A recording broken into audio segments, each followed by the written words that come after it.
Subtitles: Evacuate. Evacuate. Audrey made a phone call and pulled some connections to arrange a meeting for Creasy with a genuinely top-tier arms dealer. Pistols, grenades, and rocket launchers to haul bags. The target? Make the kidnapping scene pop. Audrey doesn't want to be background noise, so he decided to give Creasy a little weapon support.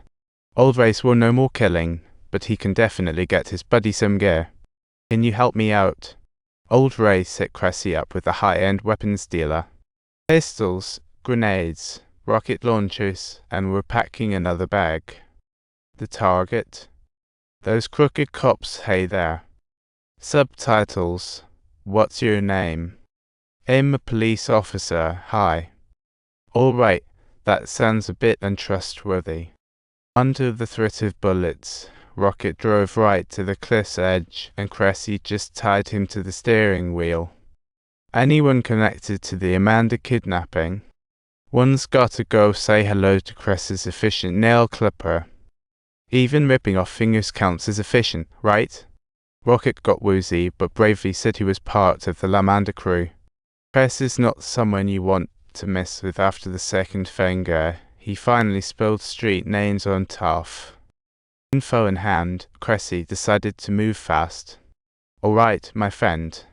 In the upcoming generation, you can be certain that you won't feel lonely at all. Creasy directly took down Tough, and his right eye was captured by the sticky eye game, generating an atmosphere of sheer terror. Under pressure, Longhair handed over the bank card, said the ransom would be sent there. Oh, and Fantu snagged the cash during the trade.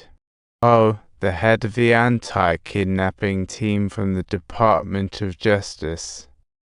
After acquiring some useful information, Creasy made up his mind to continue with the harvest, and now only this elderly lady remains.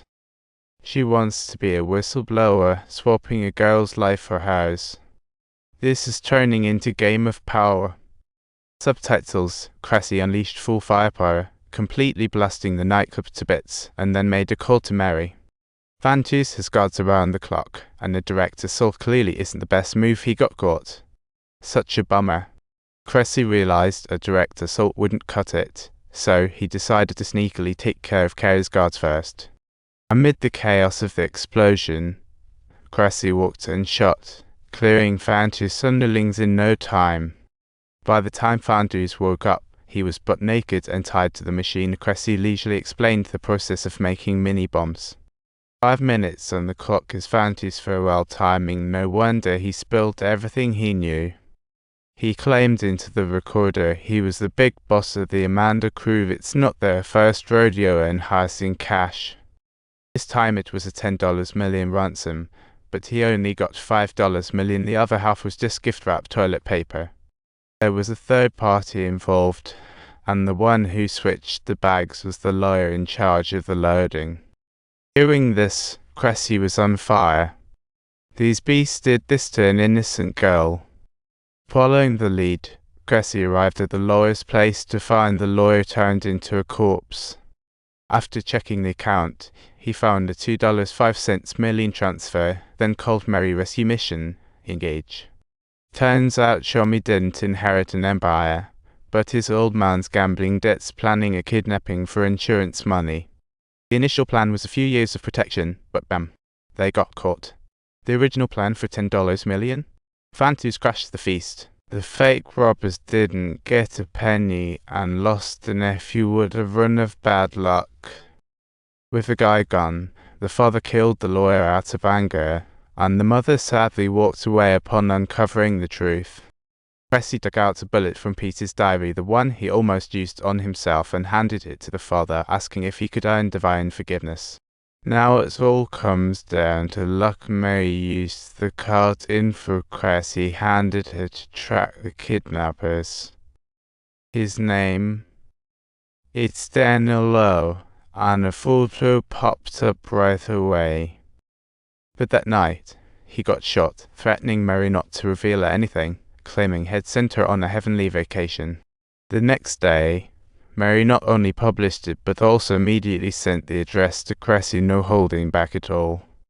Subtitles. Creasy unhesitatingly barged into this stronghold, unexpectedly encountering Daniel's wife, who was, at that very moment, gently comforting a baby.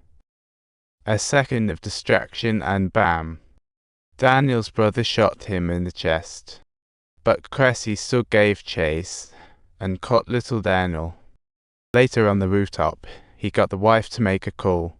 On the other end, they asked Creasy how much would it take to settle this. "This is your family. I'm going to tear it apart." Hearing Creasy's devilish voice, Daniel offered a condition Creasy couldn't refuse: Peter's alive. With that, Creasy instantly shook. Daniel pushed for a life-for-life trade, trading Peter's life for his family's. Creasy emotionlessly accepted.